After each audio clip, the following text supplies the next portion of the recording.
Om. Om.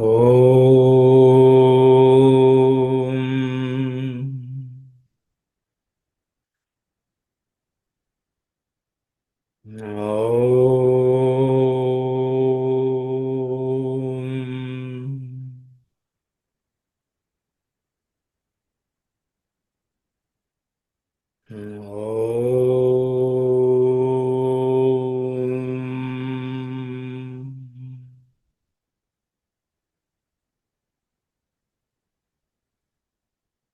Om.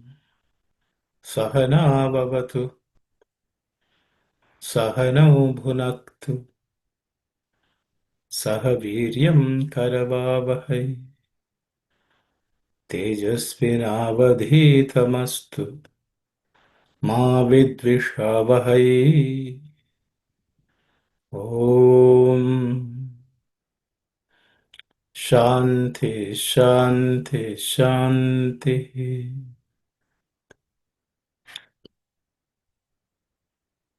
Sairam, everyone.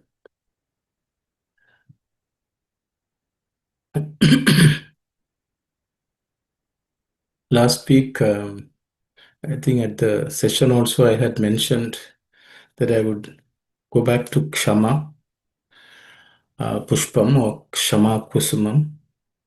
There were a few other also who called later on, as there was some confusion between Shama and Kshama. So I thought I would spend a little bit of time to go over the word Shama. Because the realities in spiritual parlance, some of the words, terms which are used have different or some very high significance compared to the general use of those terms.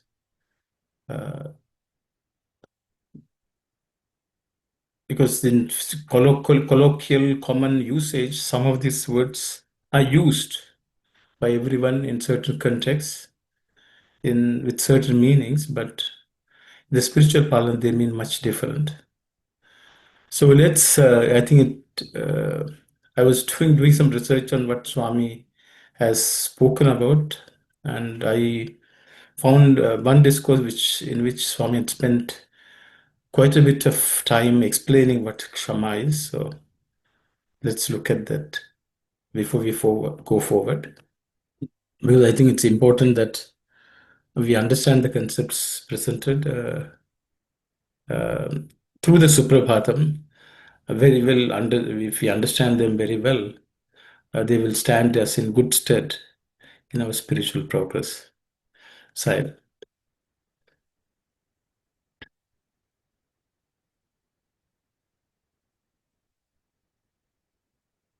Let's read Shama Pushpa. Kusuma. Pushpam and Kusumam both mean the flower, but I put both the words just for your familiarity, I would say. Kshama, Pushpam, Kusuma. Kshama, I have given the meaning, forbearance, just for simplicity. Though, that by itself does not properly explain the meaning of the word Kshama. In common usage, we generally associate it with forgiveness because in regional languages, people say, please forgive me, kshama kar, something like that. Or even when we chant the kshama prarthana, we say, oh Lord, we may have made mistakes, please forgive them. That's a common usage. And because of that, we have brought the meaning of kshama to mean forgiveness. So there's an element of forgiveness implied in that word. Kshama, the quality of kshama is much more than forgiveness. In, uh, in forgiveness, generally, I'm hurt, but I will forgive you type of feeling is there. Whereas kshama transcends, rises much above that. And it also encompasses many other meanings which we can find from Swami's discourse. Okay. And generally, people confuse it with the word shama. Shama stands for control of the mind. And there are six virtues or wealth, Shat Sampatti, they are called by Swami. They are six treasures which a devotee should cultivate: Shama, Dama, and so on. I will not go into those now. But that Shama refers to control of the mind. If anyone wants to understand this further, I think there are a couple of Vahinis where you will find them. I think Sutra Vahini, chapter 1, would be one of the best places to study about them. So I will leave it at that. Okay. Now let's go into the discourse which I mentioned, which I would like to read. It may be a little lengthier one, but I thought Swami tackles it in various angles, this quality of Shama. So let's take a look at it. Saira. Love being his form, he is present everywhere as love. Become bonded to this love and strengthen your spirit. For this will lead you to the pure bliss of non duality. Embodiments of love, boys and girls. True and selfless love manifests as sacrifice. Such love knows no hatred. It envelops the entire universe and is capable of drawing near even those who are seemingly far away. Love it is that transforms the human into the divine. It can transform Pashu, a bestial person, into Pashupati, divinity. In the phenomenal world, you come across many shades and derivatives of this primordial love. You love your father, mother, brother, sister, friends, and so on. In all such cases, there is always a tinge of selfishness somewhere or other. Divine love, on the other hand, is totally free of even the slightest trace of selfishness.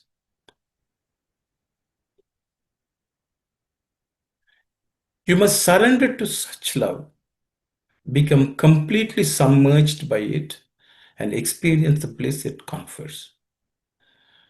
For acquiring such love, the quality of kshama or forbearance is a vital necessity. Every individual must cultivate this noble quality. Kshama is not achieved by reading books or learned from an instructor, nor can it be received as a gift from someone else. This prime virtue, kshama, can be acquired solely by self-effort, by facing squarely diverse problems, difficulties of various sorts, anxieties, and suffering as well as sorrow. In the absence of kshama, man becomes susceptible to all kinds of evil tendencies. Hatred and jealousy easily take root in a person lacking this virtue. Divinity is nothing but the combined manifestation of prema and kshama. At one stroke, kshama subsumes Satya, Dharma, and the entire Vedas. It is the greatest among tapas, penance. It is the grandest and the noblest among virtues. It is all encompassing. The Mahabharatam and Srimad Bhagavatam both contain many episodes that illustrate the disaster that befalls when kshama is lost. Jealousy is the first bad quality that makes its entry when kshama makes its exit. The Mahabharatam gives a graphic portrayal of how life that is otherwise smooth can be totally shattered by jealousy. The golden iron Lanka was like the very heavens, but Ravana's jealousy reduced it to ruins.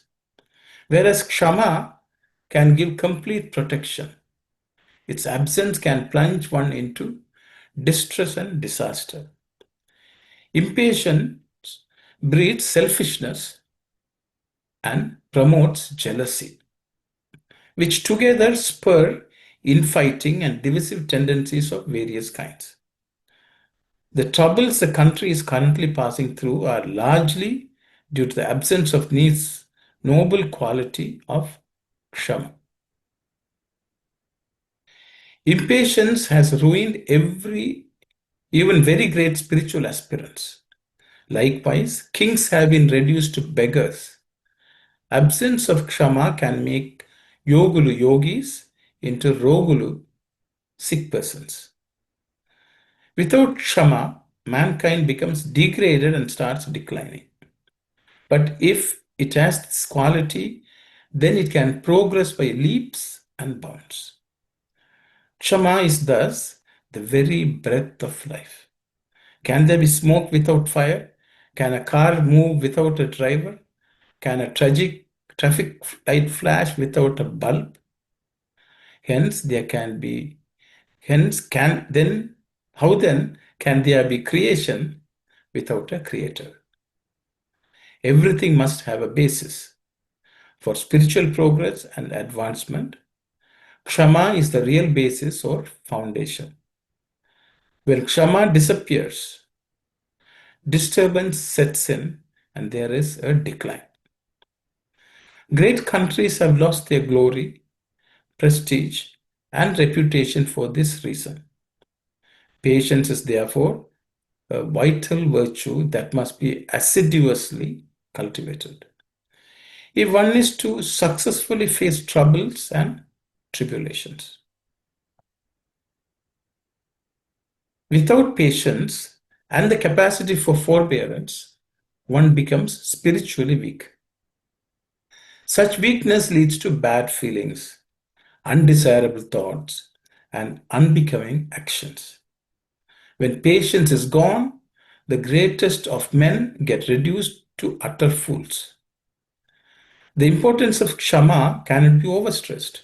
This virtue is best cultivated under adverse circumstances, and one must therefore gladly welcome troubles instead of regarding them as unwelcome. Difficulties help one to nurse and build the capacity for patience, as the example of the Pandavas clearly shows. When they were in power and authority, the Pandavas were somewhat deficient in Kshama.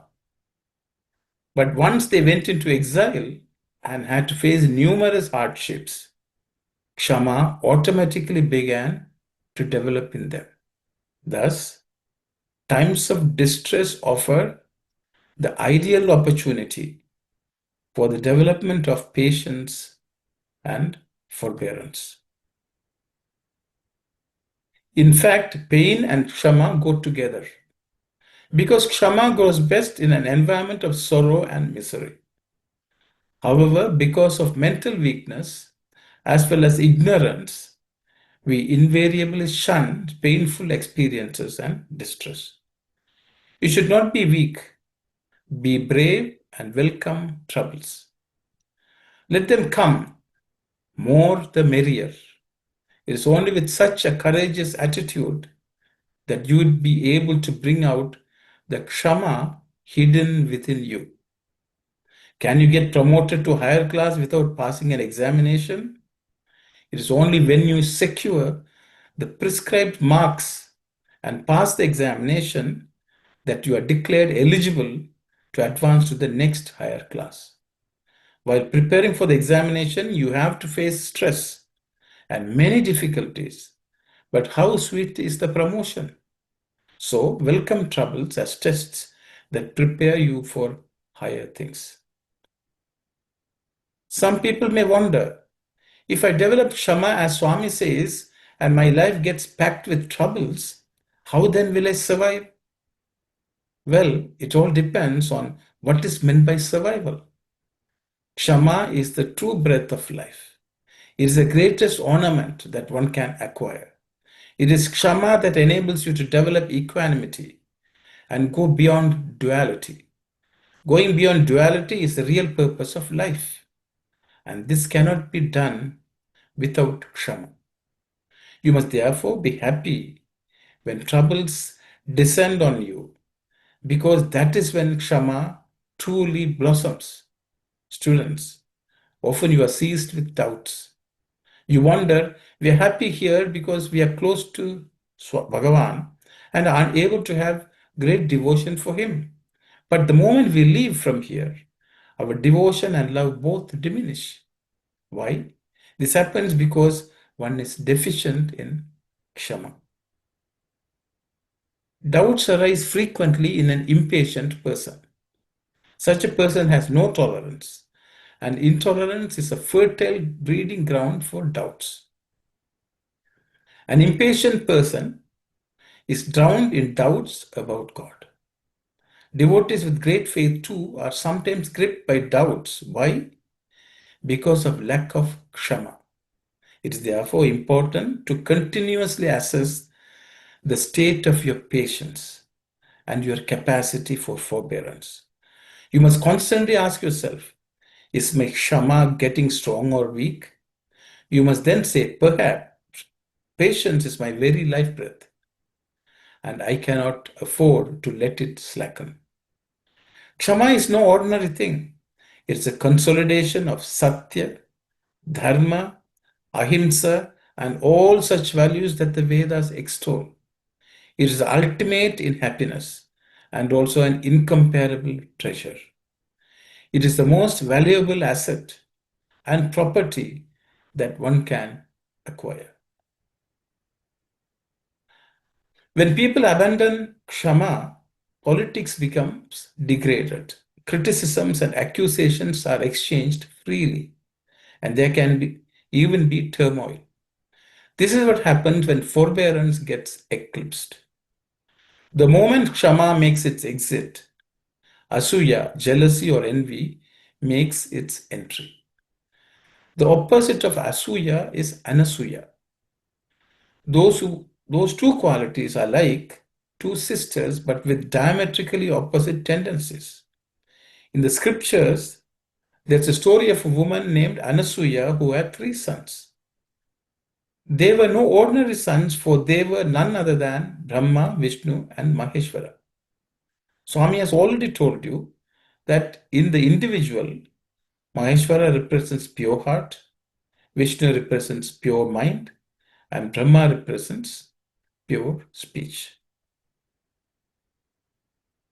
Thus, if a person's nature is Anasuya, then that person will have a pure heart and a pure mind.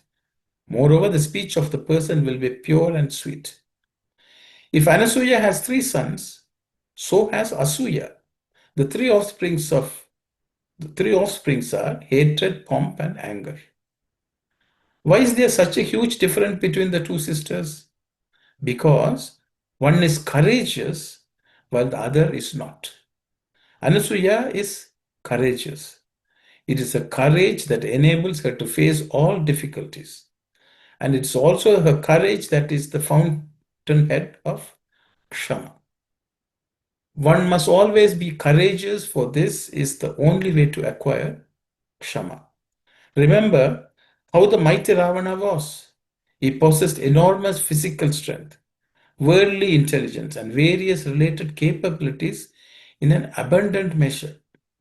In spite of all this, because of total absence of Kshama, his heart became polluted with envy and hatred.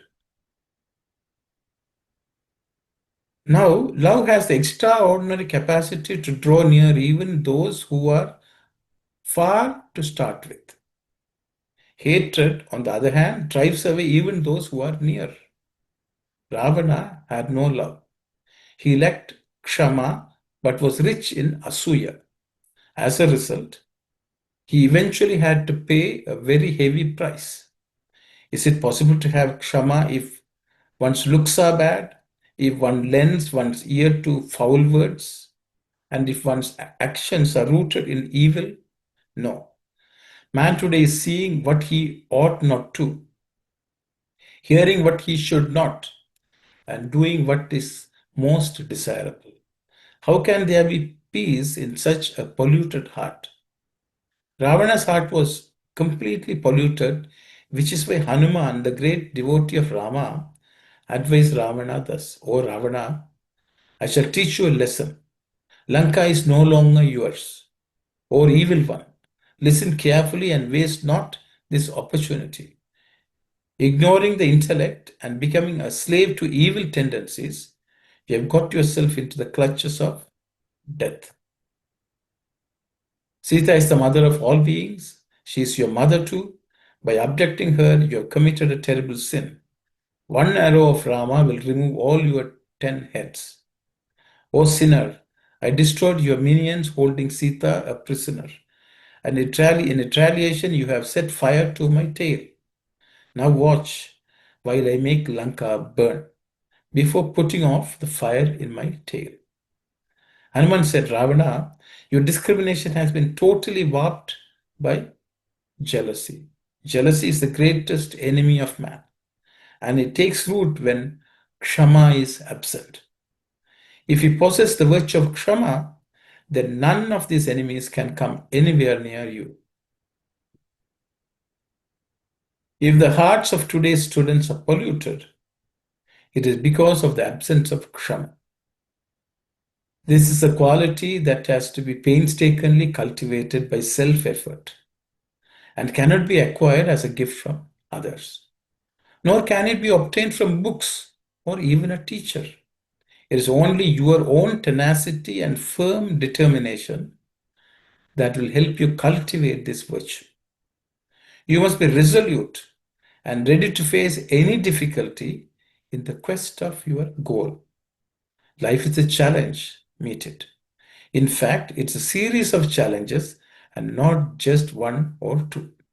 Face them squarely, resist the obstacles, and firmly march forward. Such determination alone would take you to your goal. If the heart is devoid of Kshama, it becomes vulnerable to doubts. Man today does not even know what to doubt and what not to doubt. Caught in the whirlpool of doubts, modern man sometimes sinks to depths much lower than that of animals. In fact, at times he makes animals look better. Animals behave within certain bounds and the dictates of season and reason. Man, on the other hand, knows no such bounds. For him, there is neither reason nor season. Absence of Kshama is responsible for all this. Cultivation of Kshama must therefore be an important priority. No doubt you'll face many difficulties on the path, but they should not deter you. Knock them aside and bravely march on, taking courage from the fact that once you have Kshama, there's nothing that you cannot achieve. Embodiments of love. On occasions, you might fail in the class tests or in the examinations, but that should not plunge you into depression. Realize that your failure is simply the result of lack of sufficient effort on your part. Tell yourself, I did not work hard enough. Had I done so, I would certainly have passed. It's all my fault entirely. Own up your mistake, resolve to try again, and be determined to succeed next time. Instead, do not try to cover up your lapses by seeking imaginary excuses. Such excuses serve no purpose. Your failure was simply the result of your neglect. That's all. With firm determination, you can achieve anything in life. When difficulties come, do not hide. Confront them bravely and squarely. Difficulties are inevitable and they will come in all shades: personal, financial, academic, professional, and even spiritual. Face them all. Students sometimes start earnestly on meditation, but after a while they lose their seriousness. As a result, whatever progress was made initially gets wiped out. Whose fault is it? Can you blame God? No. You alone are responsible for whatever has befallen you. Instead of facing the impediments to your meditation, You become impatient. Once you become impatient, you start having doubts about the utility and the efficacy of meditation. After that, your interests start slackening. All this because of lack of patience. So, Kshama is indispensable. Kshama is life itself and the very breath of life. Life bereft of Kshama is meaningless, and one who lives so is no better than a corpse. Therefore, acquire and protect Kshama at all costs. The stage of life you presently are in is most important. This is when you can easily overcome all sorts of obstacles and tide over all difficulties. If you miss this chance to cultivate patience, when do you think you are going to do it? Is it after becoming old? Habits must be formed when it's young. You cannot acquire the habit of thinking about God in your old age.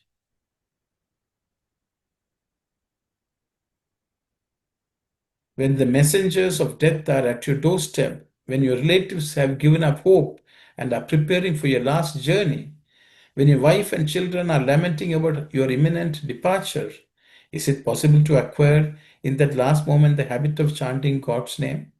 Impossible. Such a thing cannot be done. Good habits must be cultivated in the stage of life you are in now.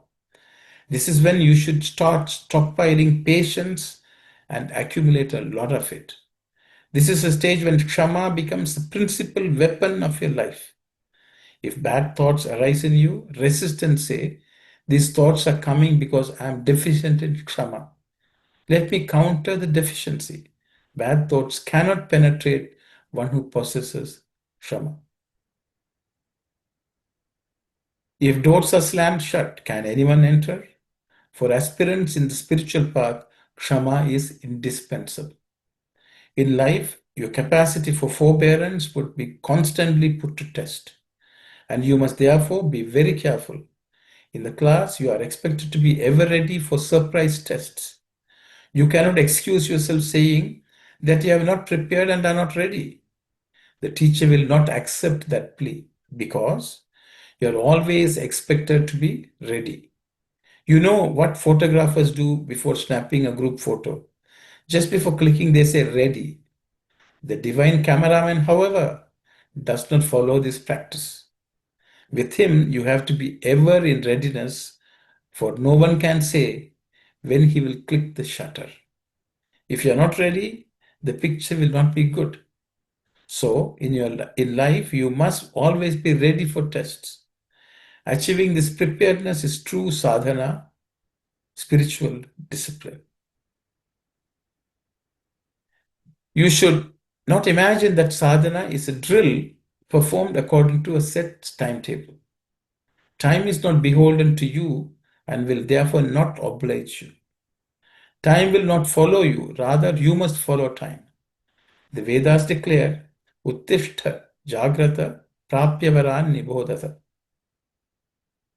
Rise awake and stop not till the goal is reached. Drowned in foolishness, you are sleeping soundly. Get up from this slumber of ajnana, enter the realm of prajna, consciousness, and experience sujnana, enlightenment. This really is the type of sadhana you ought to undertake. People do not understand this and simply declare that they are doing sadhana. Everyone is trying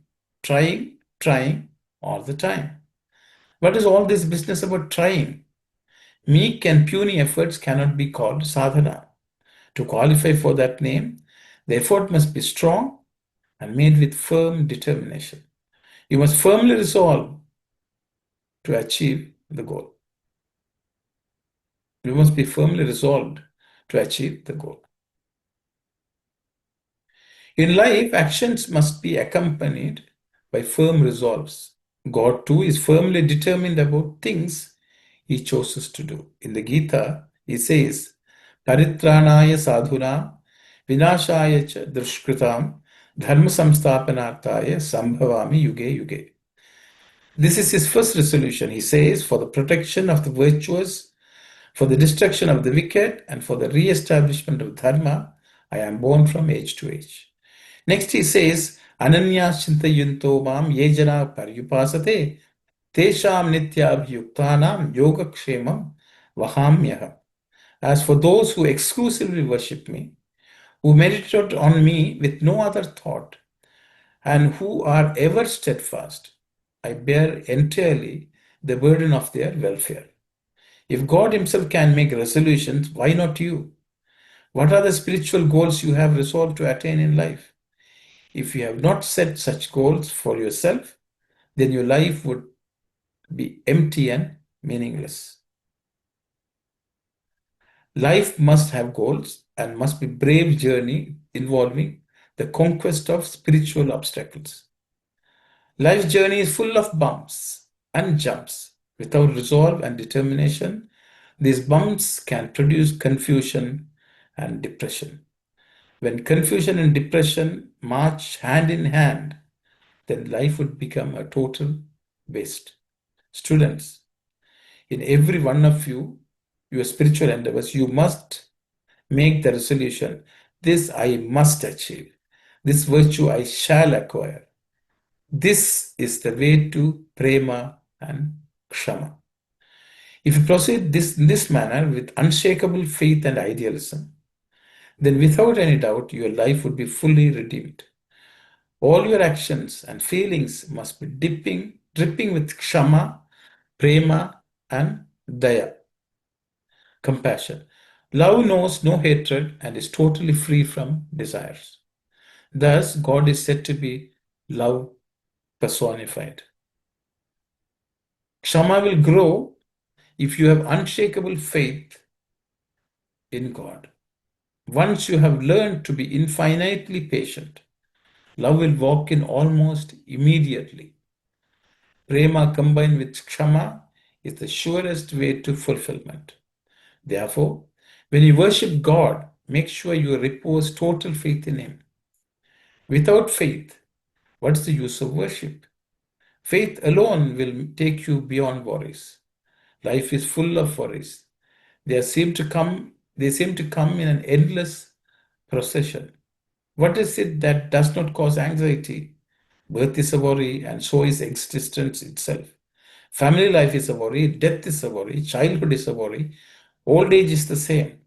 Living is a worry, working is a worry, pain causes worry, pleasure too causes worry. Worry all the time. You are plagued by multiple worries all the time. In this world, troubles will come for sure, but one must learn to rise above worry. This is possible only with kshama. Welcome troubles with a smile, saying, "Come, my friend, you are the bearer of joy." Truly speaking, it is not friends but enemies who gives one bliss. Do you know how? Enemies put you on guard and help you to develop kshama. When one is filled with kshama, one cannot help being blissful. That's why Swami is stressing so much the acquisition of this incomparable virtue. Embodiments of love, along with love, also cultivate kshama. What is normally professed as love is not real love because it invariably tends to be narrow, restricted, and tinged with selfishness. Do not mistake this distorted feeling to be love. This so-called love is based on selfishness and self-interest. Liberate this shackled love from the various clutches, purify it, then direct it towards God. Once you have gone through this cleansing process, kshama will grow automatically. The absence of kshama is responsible for most of the problems the world over and the decline in the innate humanness of man. Where virtues and values are concerned, man is able to achieve hardly anything. When blades of grass stand all by themselves, they become a ready meal for cattle. But when stranded and plaited into a rope, even a mad elephant can be tied down. That is the power of unity. Therefore, you should always be united. Unity promotes patience and strengthens it. What is the type of unity that Swami wants from you? Unity in matters relating to God and good activities. Such unity will develop purity, and once purity is attained, divinity becomes accessible. Students, in matters spiritual, make sure that you get a firm grip on whatever it is that you are seeking. No matter what the obstacles or troubles, do not ever be afraid. Your steps must always be forward and never backward. But that is not what one finds among students today. During the Muharram festival, people dance chanting two words, Hassan and Hussein, taking first one step forward and then one step backward. In the process, they end up being where they are. Similarly, you keep saying Sairam, Sairam, Sairam, but remain spiritually stagnant. When will you start moving ahead? Go forward, trampling over difficulties to reach great heights. You must have courage. And how does one become courageous? When the heart is full of kshama, the spirit of courage will automatically makes its appearance. Vibhishana provides the classic example. It was through kshama that he acquired the courage to defy Ravana and cross over to the side of Rama. He arrived in Rama's camp chanting Rama, Rama, Rama. Seeing Vibhishana in the distance, Rama immediately raised his hand as a gesture of grace and protection. However, the people around Rama said, Lord, that person is a Rakshasa, a demon. He is the brother of our enemy. You must therefore not grant him protection. Meanwhile, Vibhishana kept on telling Rama, I am yours, I am yours. Rama then said, the moment a person tells me I am yours, that person shall receive my protection. Come what may. Such was Rama's determination. You too must have similar determination in every spiritual endeavor of yours. One day, during the Lanka war, there appeared a young man on the battlefield. Vibhishana drew the attention of Rama to this warrior, saying, Rama, this person is mighty and powerful and valorous. He is stronger than most, and you must slay him without fail. In response, Rama dispatched an arrow, felling the Rakshasa warrior. The young man was dead. Vibhishana then went near the dead body and began weeping profusely. Rama gently lifted Vibhishana and said, what is all this? Why are you crying over this man? Vibhishana replied, this is Niludu, my only son. I urged you to kill him since he was with the enemies. But now my emotion as a father is overwhelming me. I am unable to bear the sight of the death of my dear son right before my eyes. So please grant me the power of patience and forbearance so that I can rise above such tragedies. Notice how unique is Vibhishana's prayer. He said to Rama, Kshama is my Sathya and Dharma. It's also Rama for me. Kshama is my God, and I cannot ever afford to forget it.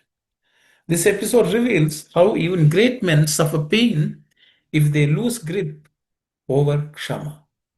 On the other hand, with Kshama, there are no limits to what can be achieved. These days, it is not uncommon to see evildoers seemingly get away with it while good people suffer. It appears as if someone commits the crime and someone else gets punished. This is how things are in the world. Here's an example. You are sleeping in your room at night, but mosquitoes disturb you. So next day you use a mosquito net, but it still does not help because a few mosquitoes have sneaked into the net. You now resort to a drastic remedy. You spray flit all over. You cannot identify the specific mosquitoes that bit you, but you are not bothered. You spray over all the mosquitoes you can see. Only one or two mosquitoes bit you, but now hundreds are dying. Why is this so? Because of friendship. Why is this so? Because of friendship, even if you're innocent, you have to suffer if you keep the company of evildoers.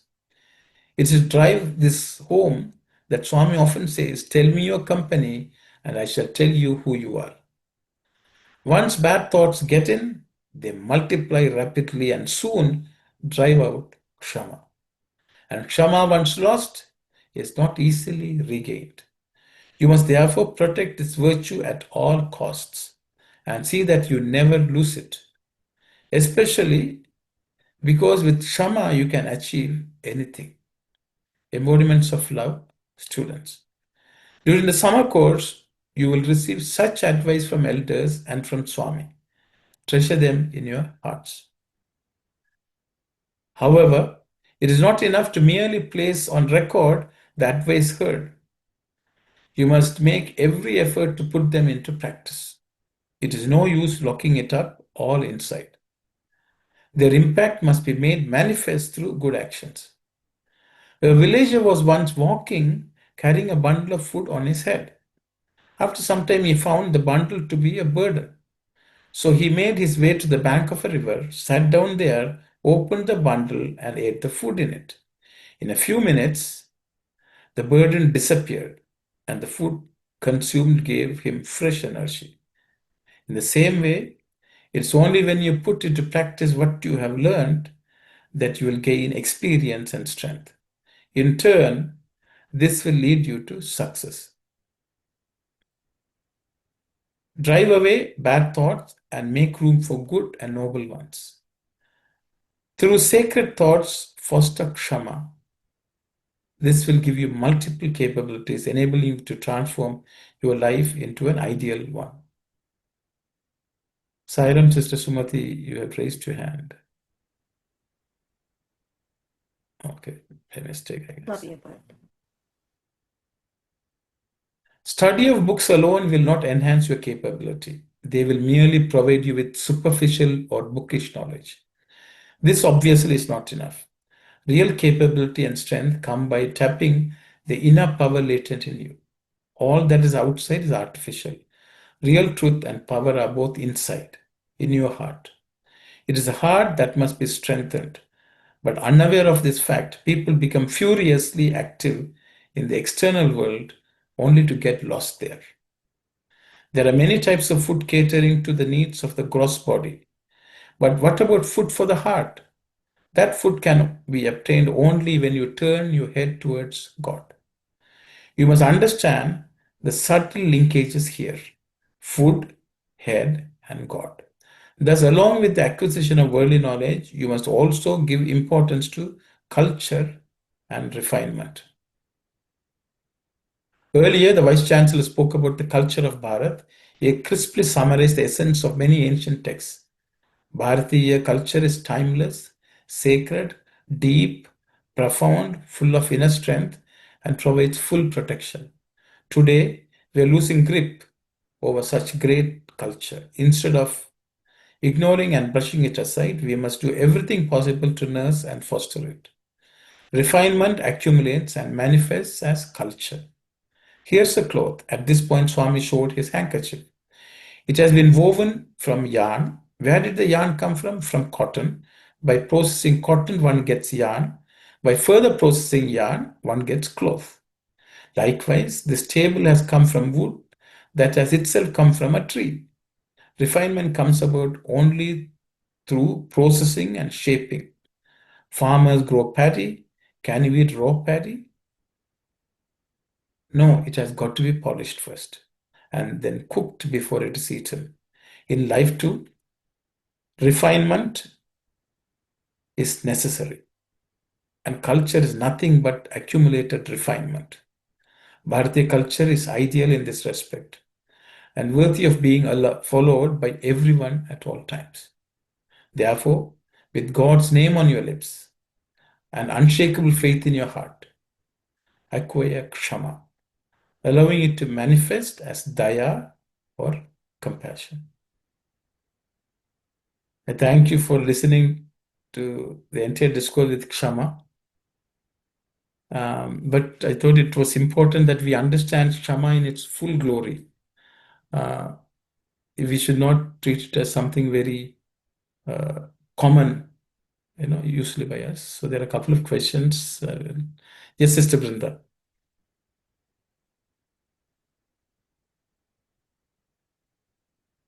I think our Sister Malika. Sairam, brother. I come a little bit. I don't know what is the Sama mean. Pardon? Sama, what is the Sama mean? Sama. S-H-A-M. Oh, Shama means control of the mind, sister. Oh, control of the mind. Thank you. Mind, mental. Okay. Okay. Controlling of the minds. Sorry, brother. I was on mute. Okay. How about the people who doesn't believe in God, but they always does good things to everyone, but they think nature is their God. For people of that matter, what do you want to say? Will they attain the supreme? So Swami would say, anyone who with self-confidence that itself is faith. Faith in God means it does not have to be in a form. So I think many people have asked Swami this question. If people who don't believe in God, if they are doing good, are they going to attain salvation? Swami has so told that if they give up selfishness, they will. Self-confidence with absence of selfishness will result in sakshatkara, is what Swami has said. But it's a very difficult path because it is not something which can be sustained. Because there will be times when challenges will come, then people may give up their selfishness. Selfishness may overtake, and they may not continue to be good anymore. And challenging times will really test the mettle of a person, is what I would say.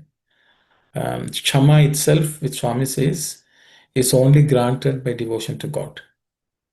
Because that's unlimited patience. There's no limit to that patience which Kshama can give. Because one believes that God is taking care of everything and everything is for one's good. So I will stop there. So I will leave it at that. Thank you, brother. Yes, Sairam, sister. Sairam, brother. Just my thought, okay? I don't know whether it's right or not. The Shama, so you have to be patient. That gives the courage and everything, faith and all. But where there is something, the Shama, see the fights, the Mahabharata war and all. Where that Shama was not followed over there, like how the fight has been started, because they couldn't tolerate the action of the other side of it, right? So where is the summer is coming? Where you draw the line on that to see this is the time we have to go out and I know upholding dharma, but upholding dharma you can go out of the shama. That's where you draw like that part. I'm just confused.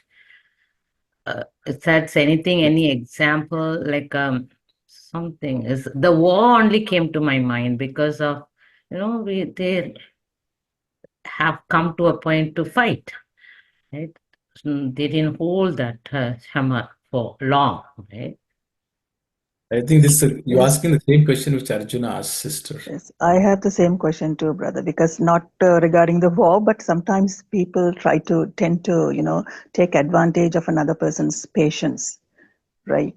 So in the day-to-day life. So just I share don't your know. thoughts on that. This proverb is good. There's in Tamil, kutta kutta kuniran male up. That's something that came to my mind. Where does Shama?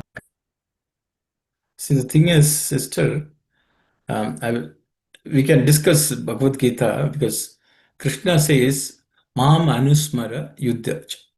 He says, remembering me, fight. He also told Arjuna how to fight without any negative feelings. Adveshta sarva bhutanam. Don't hate anyone. So the thing is, Arjuna was asked to perform his duty as a Kshatriya to uphold dharma. No emotion of any negative nature should influence his fighting. Okay. That is the belief of, that is what Arjuna was taught by Lord Krishna, and that's, I believe. Swami has explained. I think you have to study the Gita Vayani once again, where the entire Gita Vayani talks about this. So the Mahabharata becomes the ideal war, where it was waged with not with any negative feeling, but with the state of as an offering to God Himself, by the Pandavas. So, though some of the descriptions can be sounding very cruel, filled with anger and so on, but Krishna was there throughout, guiding the Pandavas. I think the classic thing which comes out of the Mahabharata is the Pandavas were given to sometimes some lack of kshama, except maybe Dharmaja. But what they had was guidance by the Lord. But if you look at Krishna, Krishna did not wield a weapon, though he had given his army to the opposite side. But he did it with total love and compassion for the world. So, classic example, Swami has also given the example of Vibhishana. Vibhishana also did not take up arms in the Ramayana, Rama war. However, he told Rama to kill his own son. So, why was he angry with his son? Were we upset that there's a war going on? Because he felt strongly that certain times certain things have to be removed. But the attitude with which it is done is the most important thing. They did it because Vibhishana himself knew the Lanka and the future of Lanka is all marred if it is continued to grow in the way Ravana was doing it, the way Ravana was ruling it. So somebody had to put a stop to it, and he realized that it was Rama who could put a stop to it, because future generations and the world, if they have to thrive, this was needed. So it was done out of compassion. So I will give a small example, sister. A mother, when it's a child, it's a baby, infant, even if the infant kicks the mother, does the mother say, okay, now I forgive you? Mother knows it's an infant which is kicking. Okay, but when the baby grows and if it is kicking, then the mother will also try to set it right. Not because it's angry. The mother may also be, hit the child sometimes. Not because of anger, but to fix the child. Okay, so there are different strategies used in the world, but what is most important is a mother wants the child to be better. Hopefully, an ideal mother. Okay, so I think that is the type of kshama which God showed or Krishna showed. When they look at not one individual, but the whole society, they were more interested in the society than in individual or a few individuals. Of course, we should not think today's wars are all such wars. I think that's the least we can think of. But the way Mahabharata was portrayed, if you have to fight, how you have to fight is the teaching of Krishna. And why you have to fight, how you have to fight, thinking of the Lord without having any negative feelings for the welfare of the entire world. We should do that. Okay, Krishna really meant, and that's the example of Mahabharata war. But that's an extreme situation. Without Krishna being with us, we should not engage in war. So I will stop there. I think that's Thank you. lot. Thank you. It answers. Yeah. So I will quickly Thank you. go through one verse, at least I thought one verse. I hope you all can spare some time. We will go to the next verse. If anything is remaining from that discussion, we can continue next week. I will read the next verse. I will ask Mani Aunty to recite. Thank you, Mani Aunty.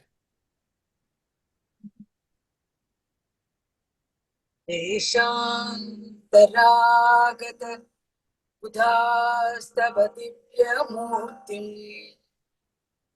सन्दर्शनाभिरतिसंयुत चित्तविद्या वेदोक्तमन्त्रपठनेन लसन्त्यजस्रम् Shri Sathya Sai भगवन् तव सुप्रभातम्. Thank you very much, Auntie. Deshantaragata Buddhastava Divyamurtim Sandarshanabhirati Samyuta Chitta Vritya Vedokta Mantra Pathanena Lasantya Jasram Sri Sathya Sai Bhagavan Tava Suprabhatam Deshantaragata Buddhastava Divyamurtim Sandarshanabhirati Samyuta Chitta Vritya Vedokta Mantra Pathanena Lasantya Jasram Sri Sathya Sai Bhagavan Tava Suprabhatam Deshantaragata Buddhastava Divyamurtim Sandarshanabhirati Samyuta Chitta Vritya Vedokta Mantra Pathanena Lasantya Jasram Sri Sathya Sai Bhagavan Tava Suprabhatam. Just a bit of attention on letters which need to be paid attention to. Deshantara Agata is all unaspirated consonants. Then second word Buddhastava, in the second letter is Dha, which is aspirated. Buddhastava. Divyamurtim, Sandarshana, all unaspirated. Bhirati, the B is aspirated. The rest of the letters in the first line are unaspirated. The next one, Vedokta Mantra, no aspirations for any consonants. The next word, Pathanena, the second letter is A, which has to be aspirated. Lasantya Jasram, no aspirated consonants. Sri Sathya Sai, no aspirated consonants. Bhagavan, the Bha has to be aspirated. Tava Suprabhatam. Again, Bha is also aspirated. Let's look at Sandhi-related aspects of this verse. The word Deshantaragata is made of three distinct words, I would say. It's a compound word. Samasa. Desha and Antara becomes Deshantara. Antara and Agata become Deshantaragata. But separating Sha and A becomes Sha, and Ra and A becomes Ra. Desha, Antara, Agata becomes Deshantaragata. Okay. Buddha and Tava join together to become Buddha's Tava. The Visarga becomes Is due to Sandhi. So that's how we get Buddha's Tava. Individually they are Buddhaha, and Tava. The next word is Divya Murtim. It's a Samasa also, but no Sandhi related changes. Divya and Murti. The next one is also compound word. Sandarshana and Abhirati. The Na and A becomes Na. So that's how we get Sandarshana Abhirati. Okay. Samyuta stands alone word, no changes. Chitta Vritya is a compound word, but no changes due to Sandhi. Chitta and Vritya. The next line, Vedokta, is made of two words, Veda and Ukta. The A and U always becomes O. A and U becomes O. So because of that, you get the and U becoming Do. Vedokta. Mantra and Patanena, no Sandhi-related changes. Lasantya Jasram is made of two words, Lasanti and Ajasra. E and A becomes Ya. E and A always become Ya, so that's how you get Lasantya Jasram. But individually, they are two words, Lasanti and Ajasram. Sri Sathya Sai Bhagavan Tava Suprabhatam. It's you look at the word meaning. Desha means country, I think, which generally all of you know. Antara has multiple meanings, but I've put two words, which is other and different. So something different. Okay. In this case, Deshantara means foreign. Countries are outside type of meaning, which I have given. But one can say from all over also, you can say Antara.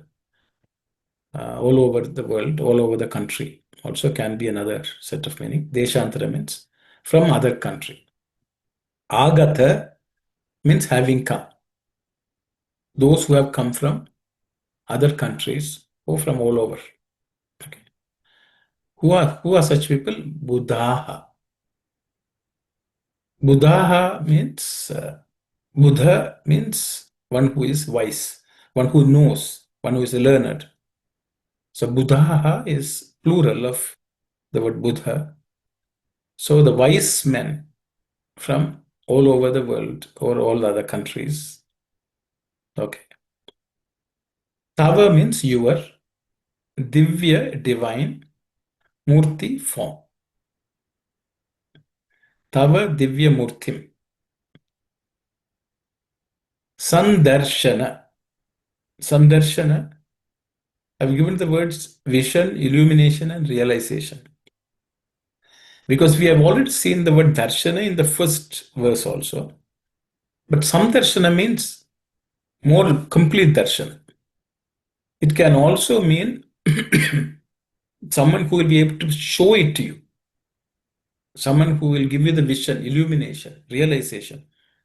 Because of what we are going to read the following words, they're studying something, they want to understand properly.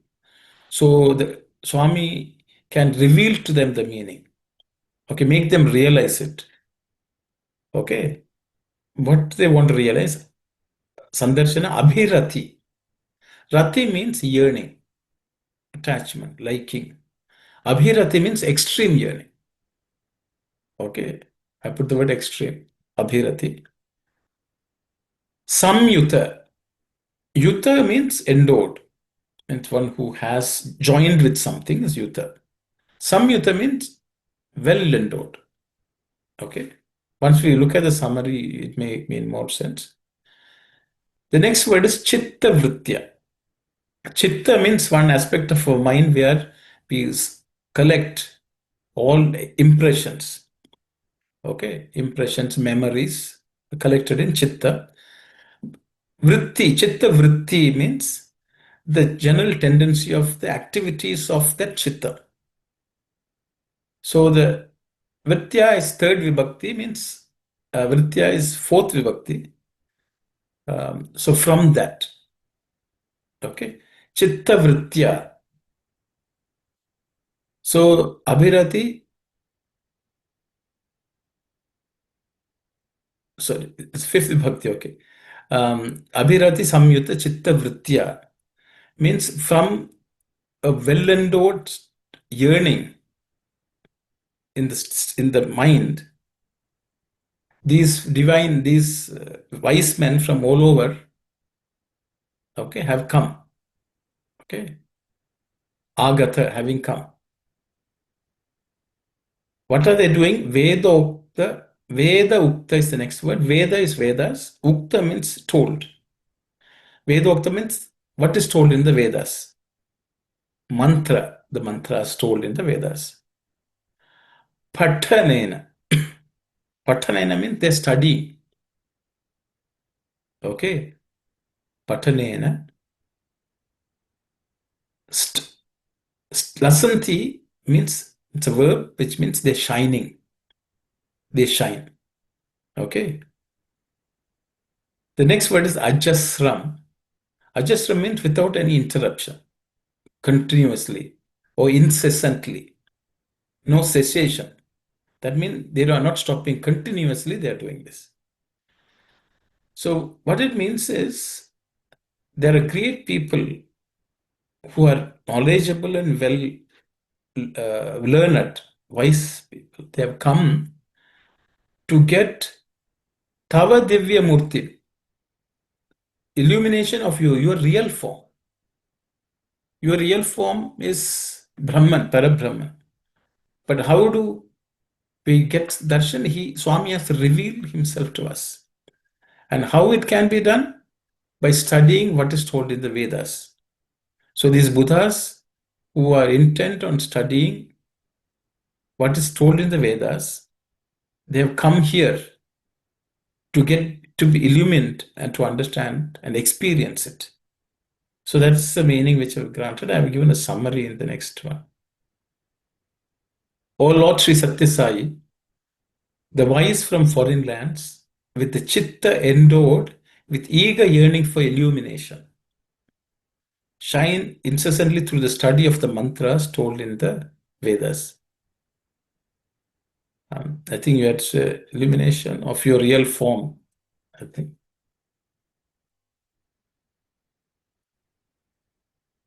Okay. So Swami's real form, divine form, is actually the principle of Paramatma, okay, which is what the Vedic scholars have come to learn, to see it being revealed by Swami. They have come. And then Swami says, that is the dawn of your light. That's Sri Sathya Sai Bhagavan, Tava Suprabhatam. Okay. I have a couple of excerpts we can go through.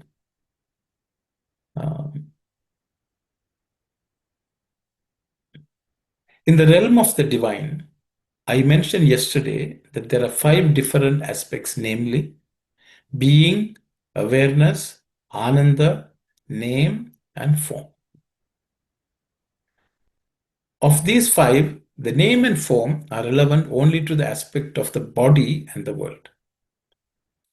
But in matters relating to the realm of God, name and form have no significance at all. Even if we cannot fully understand the aspects of Brahman, it is possible for us to study the Vedas, scriptures, and Shastras. Since we are students and since we want to study something, it becomes imperative for us to submit ourselves to some kind of discipline, to observe some rules and to accept some limitation in our daily lives. Whatever work we undertake, we should recognize our duty and discipline appropriate to the work that we have undertaken. If we strictly adhere to the rules and discipline of the work allotted to us, then we will not meet with any obstruction and nobody can stop us from fulfilling our task. Let me pause here. So as Swami has said, Satchit Ananda is being awareness, Ananda. That is the real divine form of the Lord. The name and form relate to the world. So what these wise scholars have come is to study the Vedas and scriptures and thereby get an experience of the Satchit Ananda, which is the Tava Divya Murti. To do that, Swami is saying how we should study. He says the study should also have some kind of discipline, which you have to follow. So all that is embodied in this verse. So that's why I thought it's a very fine excerpt of Swami's. Well, let's continue to read. There's a small story illustrating this aspect in the Mahabharata. Once Kaushika was sitting under a tree and was reciting the Vedas and doing penance to understand the aspect of the Brahman. As he was continuously engaged in tapas and always uttering the name of Brahman, his mind was full of Brahman and he acquired a special kind of strength. There's a small example in this context which will clear some doubts regarding the grace of God. If you take 2 pieces of wood and rub them against each other vigorously for some time, we can generate fire. Thus, by these 2 pieces of wood coming together and rubbing against each other, a new feature, namely fire, has been generated. This fire is not apparently visible in either of the 2 pieces. In a similar manner, if we concentrate on the name of the form of the Lord continuously, and continuously strive to bring them together, in that process there will be generated a new feature, the fire of wisdom. Our sacred culture has taught us many processes by which this fire of wisdom can be generated. In this manner, while Kaushika was sitting under the tree continuously reciting the Vedas, a bird sitting on top of the tree dropped excreta and it fell on the head of Kaushika.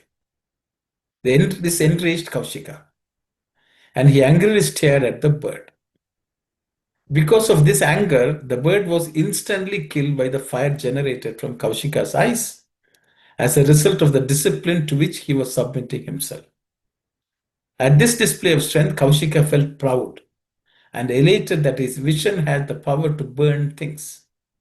So long as he was one of pure and unwavering mind, this wisdom was like a burning fire.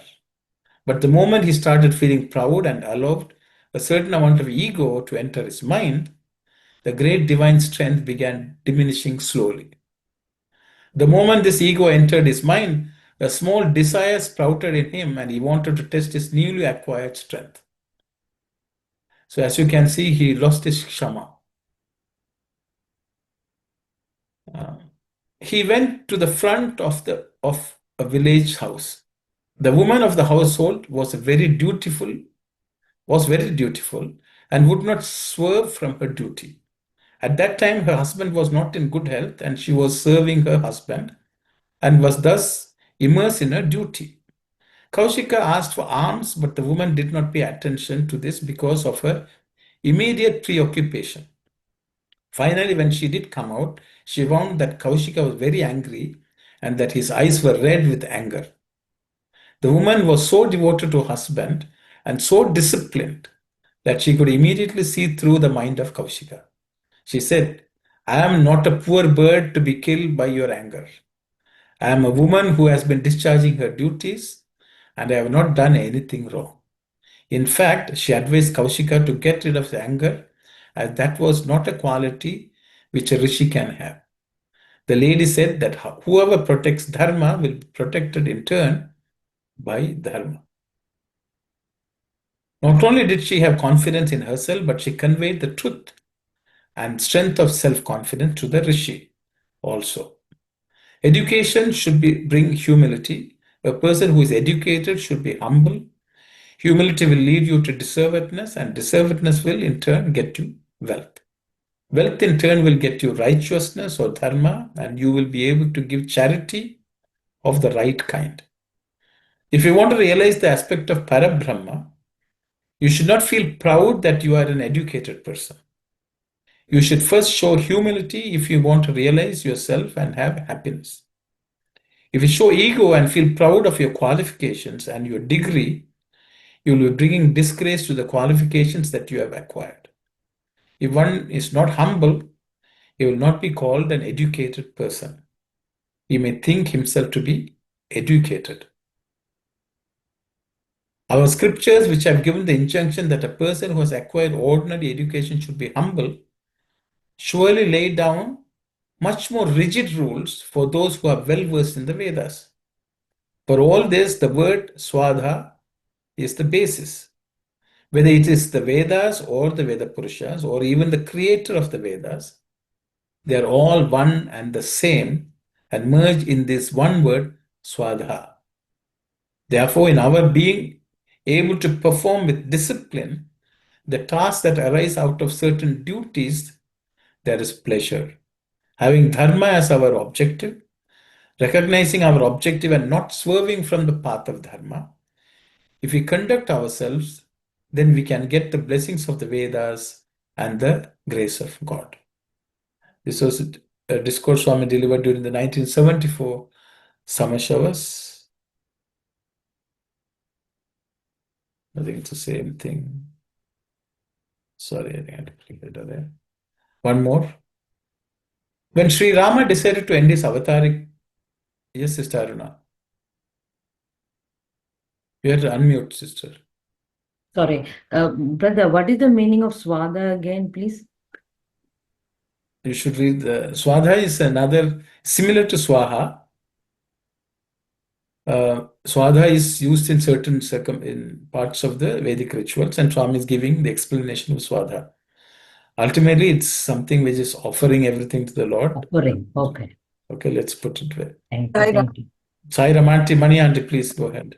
Swaha and Swada. Swaha offering oblations to the to our Pitrus. Swadha, I think we are offering our oblations to the Devatas. Thank you, Aunty. Swaha Swada Namostate. Yeah, Saira. Thank you very much. Thank you. Aunty has given more, patiently explained Swadha. Yeah, so Swadha is similar to Swaha, but it's used for Pitrus, for your forefathers and things like that. Saridani Aunty. Swaha is for the Devatas. Swada is for the Pitrus. I think so. No, you're right, Aunty. You are right. Yeah. So one is for God, both are offered in the fire, sister. In certain respect, when you want to offer it to gods, you use the word swaha. When you offer something to the pitrus, your ancestors, or even the people around you, swadha is used.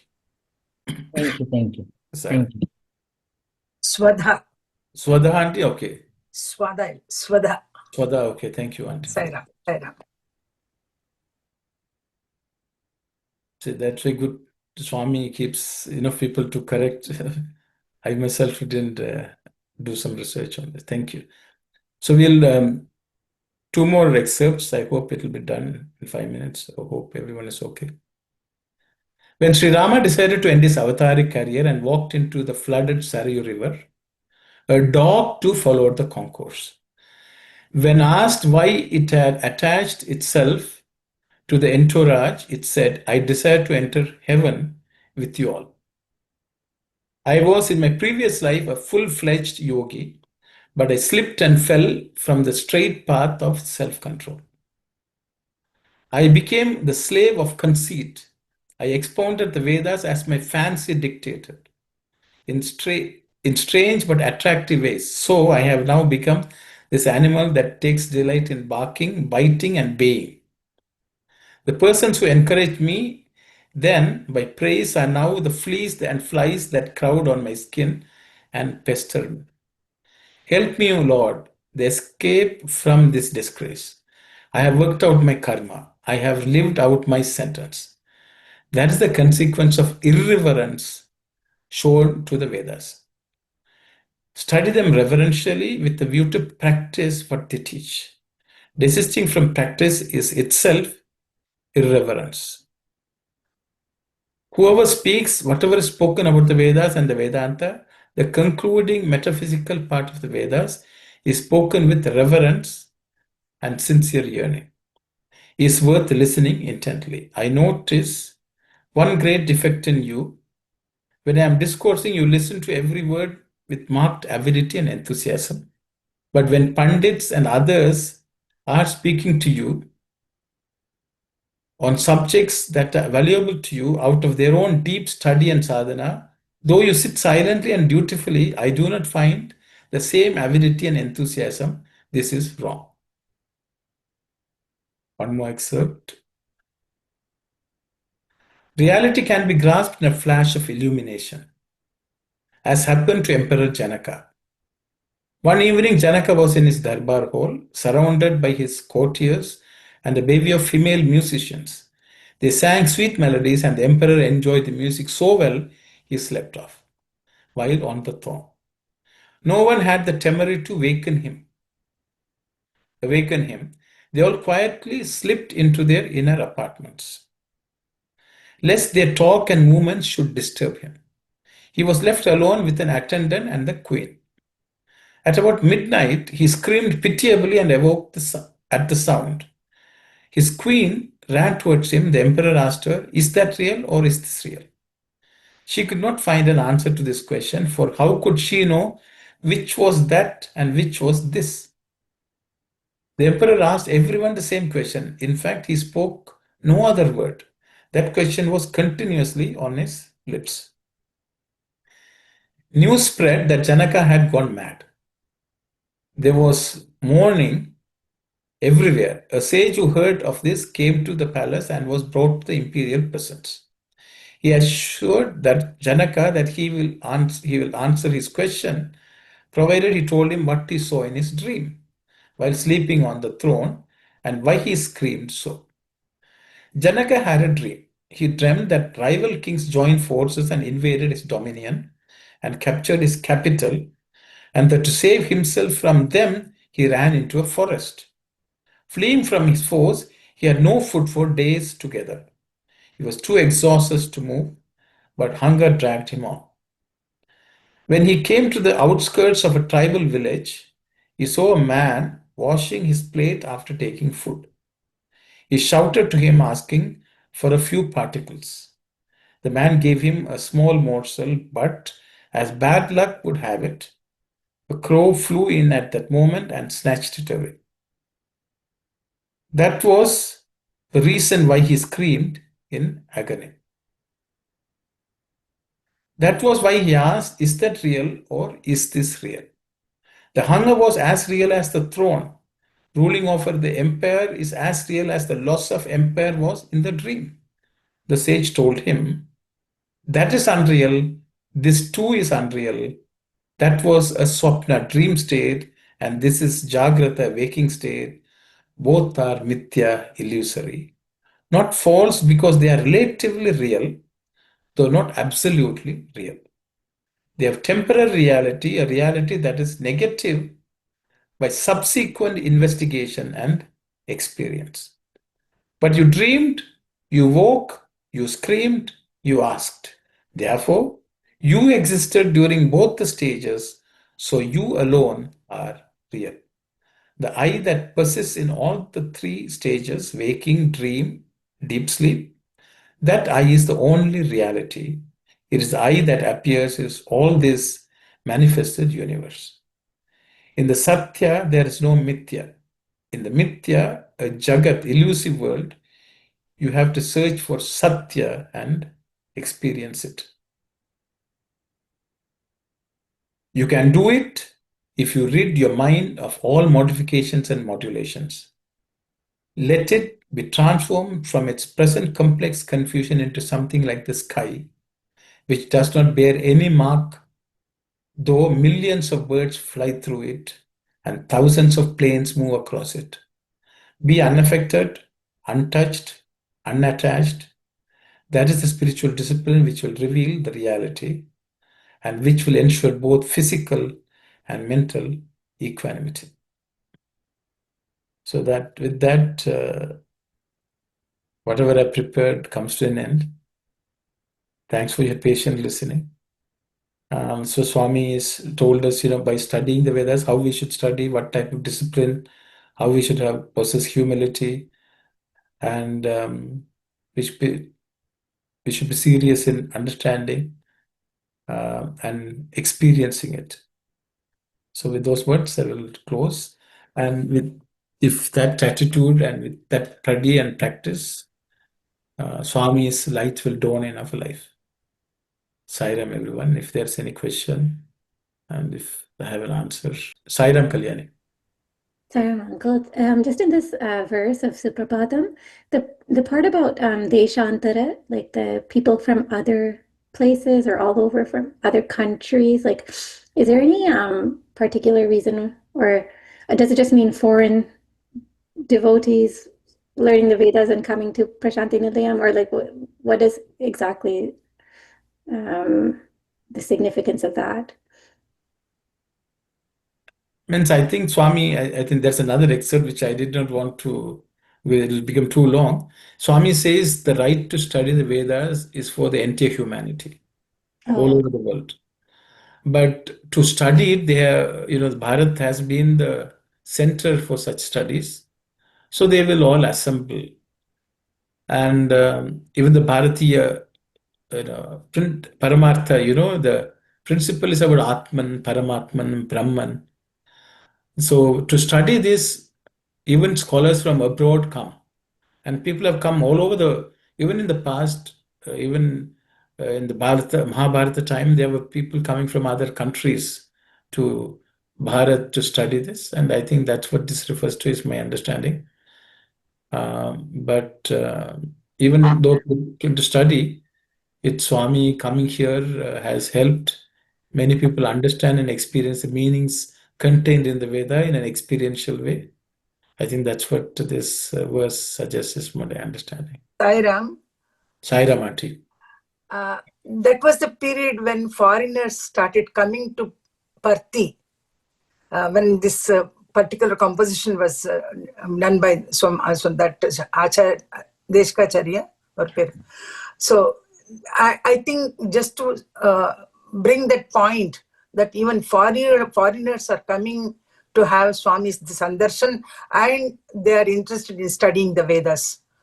So I think that to bring out that point, I think this line was introduced in this Suprabhatam. Saira. Saira Mati, thank you. And the word samyutta, does it also mean like joined or? Yeah, Yuta means joined. Samyuta means well joined, I think the way I understood was that yearning was joined with the chitta. Okay. Samyuta chitta vritya, abhirati, so I think that's the way I interpreted it. So the chitta has a tendency to join with something, attach itself to something. Yeah. So in this case, it was attached to Tava Darshana, your divine Darshana. I think that's the way I understood. I hope. Yes. Mani auntie, okay, illa? Yeah, sorry. Yeah, thank you. And does Desha have any other like subtle meaning or just country? Desha is any space also. That's the way I understand. But specifically when it says Deshantara Budhastava Divyamurtim, people from other countries, and not only other countries, even inside, even from India and different parts of India also, they came here to have Swami's darshan and to study the Vedas. Sairam. Thank you, auntie. Thank you. So, okay. Sairam, everyone. So we'll close the session with prayers. Om Samastaloka Sukhino Bhavantu. Samastaloka Sukhino Bhavantu. Samastaloka Sukhino Bhavantu. Sairam. Om Shanti, Shanti, Shanti. Sairam, everyone.